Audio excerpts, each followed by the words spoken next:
on, guys? I just want to cue you in on a little project I'm working on right now.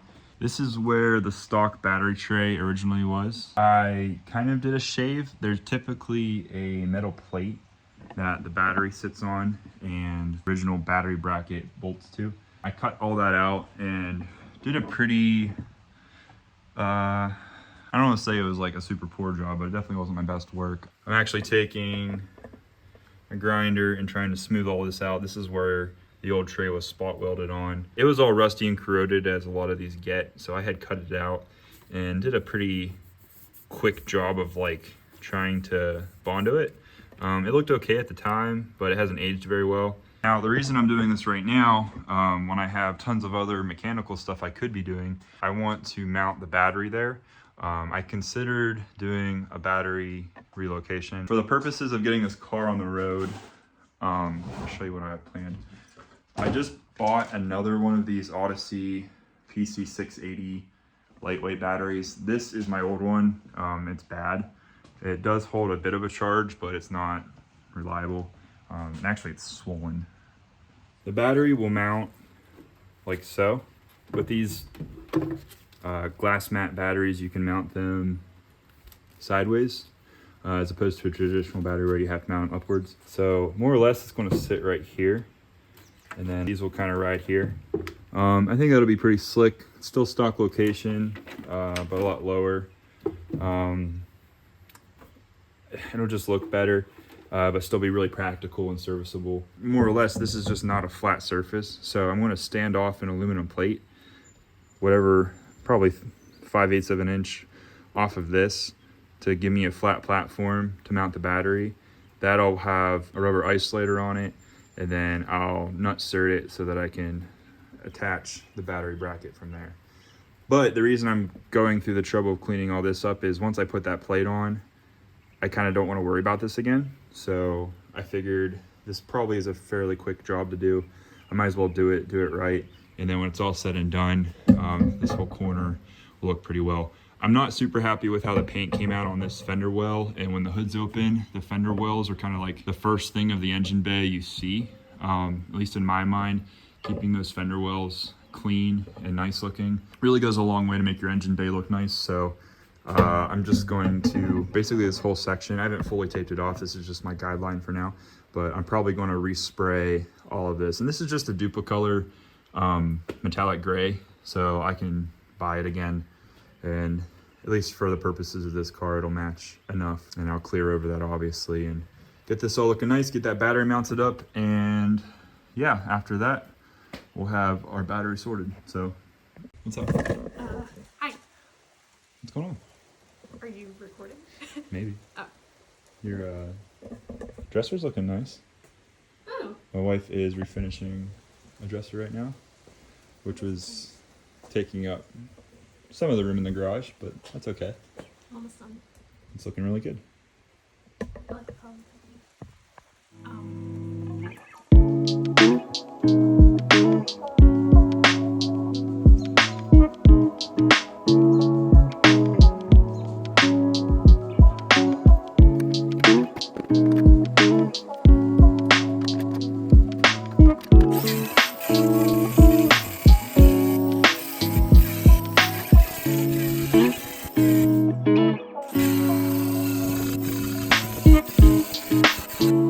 Making a lot of heat, a lot more than I ought to. What I'm trying to avoid is leaving anything where there's 2 layers of metal and moisture could get underneath. I think that's what was happening because obviously I didn't grind this off before, it's still here. If I can get this all relatively flat though, then I can skim it with some body filler and get it painted again. I'm gonna have to paint the underside too because I'm burning all the undercoating off.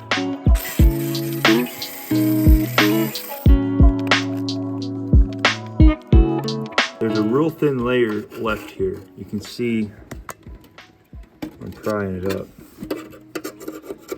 And I want to get all of this off to find this line right here. And I'll probably still have to do a real thin coat of body filler over it. Looks pretty bad right now.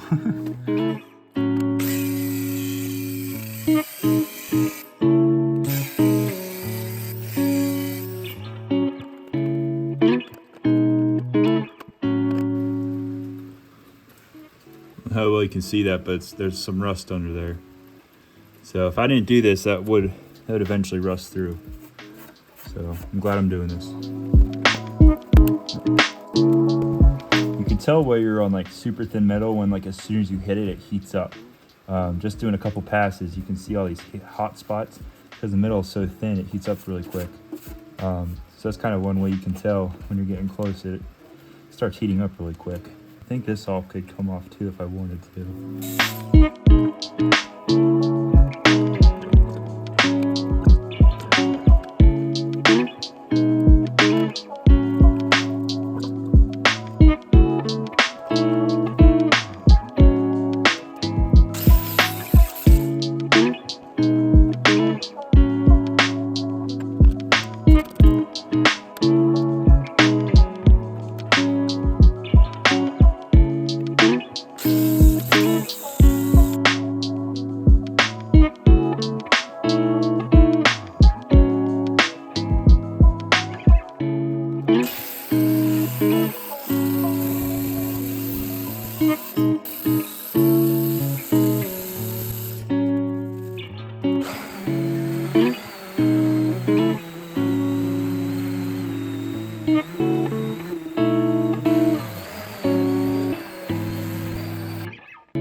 So this is where I'm at right now. There's some pitting here.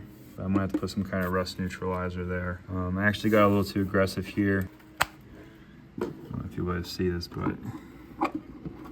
it did burn through there. It might be too thin, but I was thinking I could run a bead, like weld this crack up and then grind it back down real carefully. Got this all pretty well cleaned up. There's some more pitting here. I think this is probably doing the same. I'll probably have to grind this down. Getting there. It looks horrible right now, but now that I'm digging into it, I'm pretty glad I am, because this was all rusty here underneath this 2 layers of metal. I'm gonna grind all this Bondo out here. This is the frame rail. And then there was seam sealer in here, I believe. I'm gonna try to get that as clean as I can. Rust encapsulator, rust encapsulator, rust encapsulator, self-etch prime. At that point, I'll probably drill my holes and get my nut certs in for my battery panel. Once that's all finalized, I'll paint everything and go from there.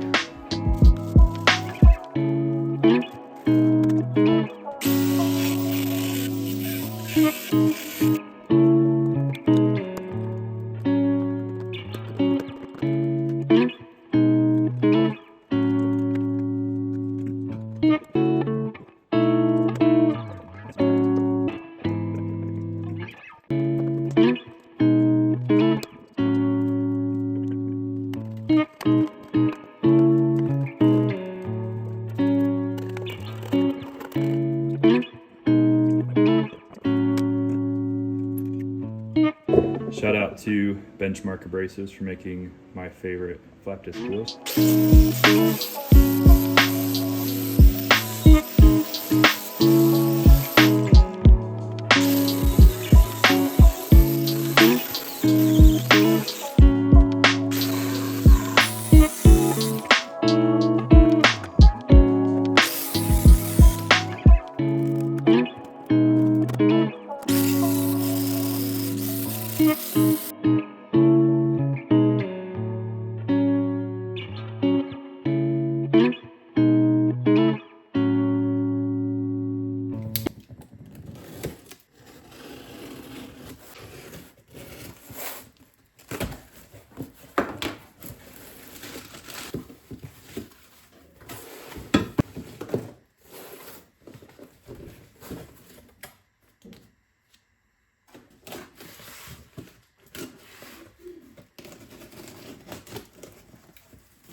That looks familiar. Oh man, that's nice.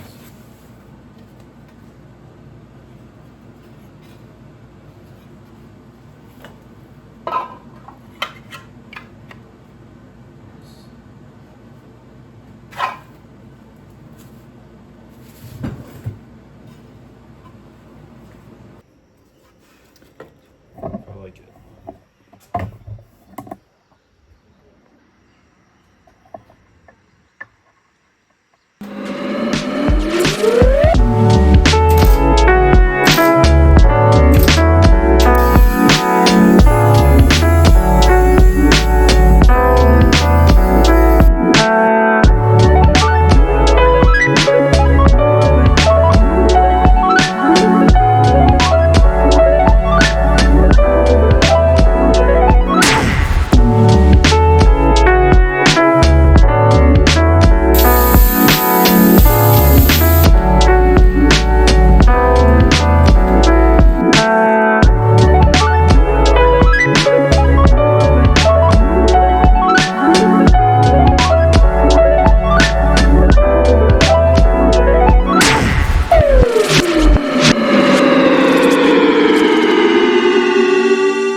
basically we're making a platform that will mount in the car. Here's a kind of a quick sketch cross section. Here's the body panel of the car.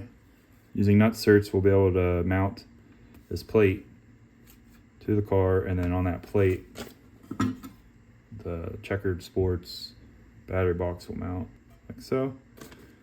That'll hold our battery in place. I made a template ahead of time to kind of map out where my holes would go. This looks kind of goofy, but once you set it in the car, it makes sense. This basically is as spread out as I could get while being close to the same plane and on flat metal. Right around here is kind of like a body curve in the wheel well that I wanted to avoid. I could go and map these out in the car now, but I actually would like to get this done so then I can transfer those holes to the car. That way I know for sure they're going to line up. I did a test hole here. These are M8 flathead screw machine screws that we'll be mounting it to the car with. They'll be countersunk, and there's a little bit of wiggle room. I drilled this hole a little oversized, but you don't want too much slop, just because you want, I don't know, you just don't. So anyway, I got all my hardware here. Got a few specific drill bits. I'm using M6 and M8 hardware. The M8 nut cert calls for a 7/16 hole. That fits really nice, at least as close to a metric size as you can get. I couldn't find any metric bits at the box store. It's like we live in America or something. The M6s are weird. They are 23/64. So those are my two sizes that I need to finish with. I marked out already here. We're using M6 hardware for the battery box. So those will just get a straight through hole. These four here will get the same hole, actually. In my test, this is what I countersunk out. Same hole will also be 7/16, but with a taper. I'm using a 3/4 inch taper. That seems to be the right angle for these flatheads. I want these to be flush so that there's just a flat platform for the battery to sit. I want to put a piece of rubber mat on there, the battery to sit onto, and then this will clamp everything down like so. M8 nut certs will go in the car, which that'll be the most nerve-wracking to drill because that's the car. But if we drill pilot holes, sneak up on it, I think we'll be okay. There's a 12x12 sheet of 1/8 inch aluminum. I just bought it off Amazon.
So we got our plate cut to size and drilled. So these two we're going to put in the frame rail. These two, to kind of offset some of the weight, are spread out a little more. They just go into the fender well. And these are to avoid, I don't know if you can really tell, but there's like a bump there. So that's to avoid that. That bump kind of lands in this area. So I'm trying to get close to this edge. I want it to be pretty square to the front of the car. I want it to be as forward as possible without completely being up against this headlight and without making these rear bolts impossible to reach. So it clears there. I can get a extension right there. I'm doing this before I paint because I'm drilling and I don't want to damage the paint. I think this is it. See where we're at. Cool.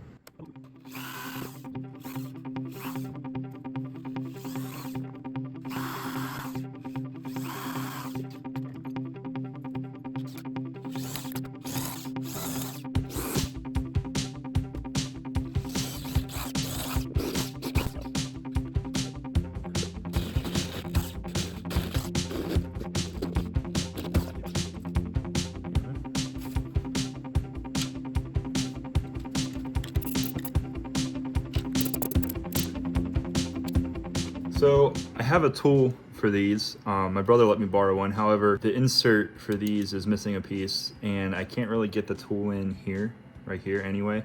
So I'm gonna just try installing all of these. I basically just got a M8 bolt, 2 washers, and then a nut that is bigger than the bolt, so it's just free spinning in there to act as a spacer, and I've got it in this flare wrench. So I'm gonna hold it down with this, tighten it with this, and I already did a practice on a piece of aluminum and it worked great, so we'll try it here.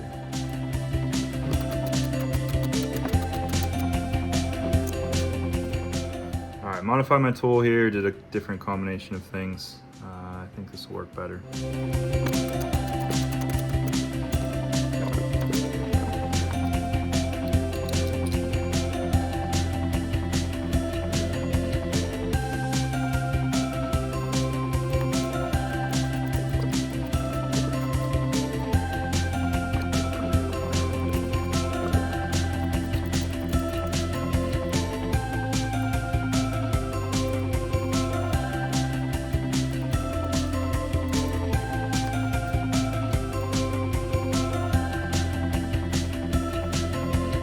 My standoffs, but you can at least see if it's going to line up. Oh my gosh. It does. Alright, hang on. I don't love that these are Phillips head. I would have preferred to do hex drives, but this is what was available. Maybe I'll swap them out in the future. That one looks a little crooked. We'll see how it flattens out here. We'll have to get the standoffs to know for sure. Without them, it's kind of hit or miss, but it's looking pretty sick. I feel good enough about it. Honestly, this metal's thin enough. If it has to tweak a little bit once we get the standoffs on, I think I'll be able to tweak it. All right, let's go put the nut certs in our plate, and we'll get some paint on this thing, and we'll be done for the night.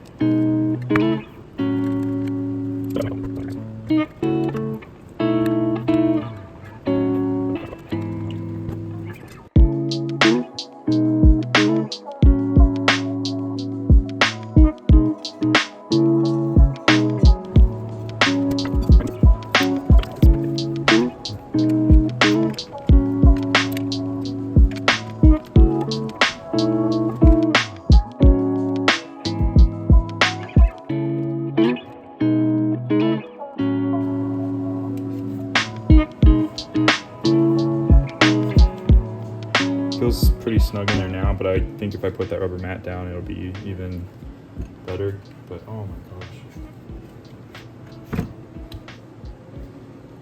The edge and the radiuses turned out really nice. I'm just, oh my gosh. This looks so good.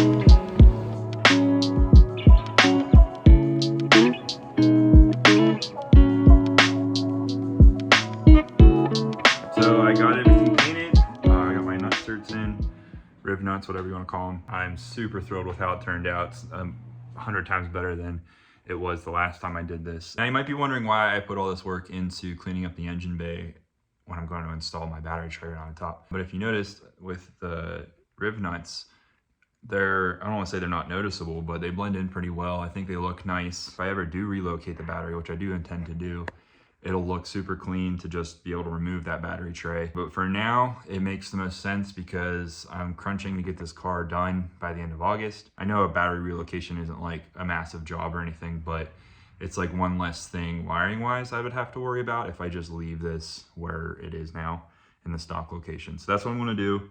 I don't have to do anything different with the wiring. It was a little bit of a project to put this together, but I'm really happy with how it turned out. I could have cut this hole, I guess, better in the rubber mat, but that's just the rubber part of it. I wasn't going to be too picky about it, but I really like how this turned out. Everything fits nice. I'm going to install it now. The color matches pretty decent with the battery box. This is just like a wrinkle coat, powder coat. This is just painted black, and then I put a coat or two of undercoating on it. I got new hardware. I went ahead and cleaned up some of these bits. This is my fuel filter holder. These are for the rear. When I was doing the frame rails, I removed the tow hook, and then this bracket, they needed cleaned up. So clean them up. I got some hardware that I've been working on cleaning up. New one of these guys. Yeah. So let's put this together. Before I install the tray, I'm actually going to drill this hole out here and put a riv nut, so I have a good attachment point for a P-clamp here. It'll make a little more sense once I get the tray in, but basically it'll be to hold my wiring in place.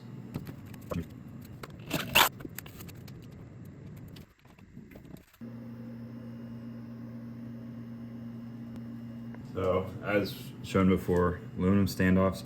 I'm actually putting a rubber washer between each standoff and the car.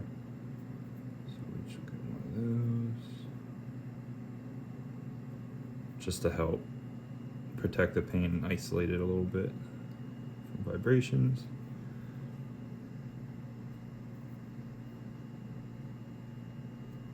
And of course the plate itself.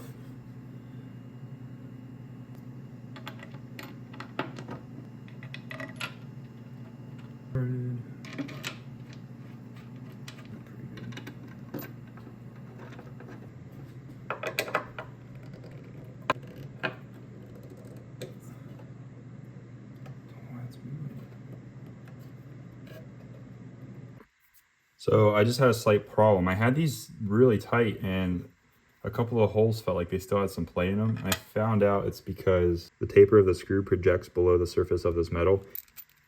You know, if this was hitting basically. So because I was projecting, these were not getting tight. You can actually see how that is. So by countersinking that, now they'll get good and tight. I just used my same countersink bit that I made these with.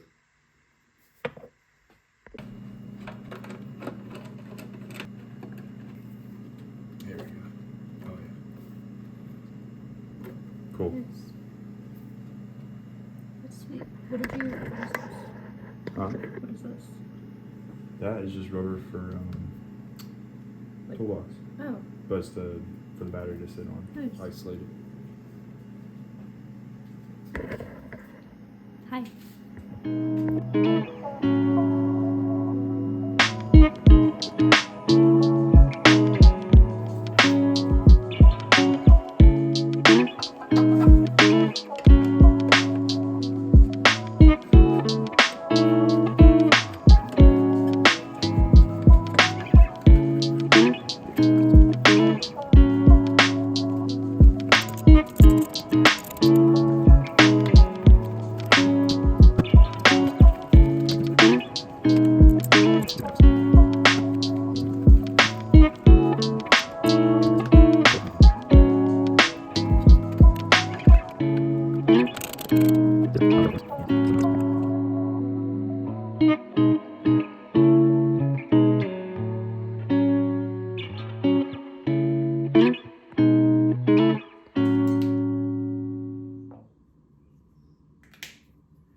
Well, hey guys, thank you so much for sticking it out. This has been a bit of a long one with a good bit of detail, I think, but we did cover this project front to back. It's something that I've been wanting to check off the checklist for quite a while, as having the battery sorted leads to us getting the rest of the car sorted. I'm really happy with the results as well. It came out even better than I had hoped it would. If you like this type of content, please feel free to check out my channel and maybe even subscribe. If you have any comments, feel free to leave them down below. I also post pretty frequently on my Instagram at Hillberry Revival. I try to keep that pretty updated in between putting these videos out, because putting these videos out is pretty new to me and still pretty sporadic. So if you have any interest in reaching out to me or kind of following along more of the day-to-day of working on these cars, feel free to follow me over there. That's it. I really appreciate it. Have a good day. Thanks, guys.